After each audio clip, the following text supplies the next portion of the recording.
Hello guys, তো এখন আমি সমুদ্রের ধারে বসে আছি রাত্রিবেলা। তোমাদের সমুদ্রের সুন্দর দৃশ্যটা দেখাচ্ছি। এটা হচ্ছে পার্ট 5। এখানে খুব হাওয়া আসছে, আমাদের দারুণ লাগছে। আমরা সবাই আছি, ভাই আছে, মামা আছে, মামি আছে, মা আছে। আমার বাবা নেই, কারণ আমার বাবা হচ্ছে ঘুম পেয়েছিল, তাই জন্য হোটেলে গিয়ে ঘুমাচ্ছে। বাবার শরীরটা ক্লান্ত, তো তাই ঘুমাচ্ছে।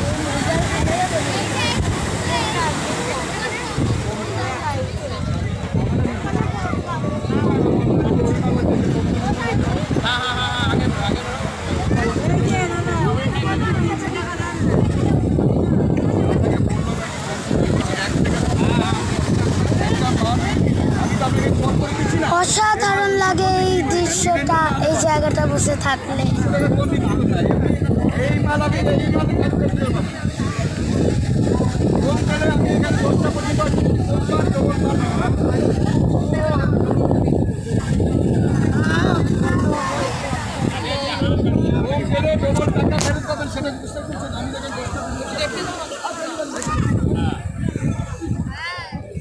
তো গাইস, আজকের ভিডিও এইটুকুই। দেখে না ও যে ওরা জানে, এটা আকাশে চলে যায়, দেখেছো?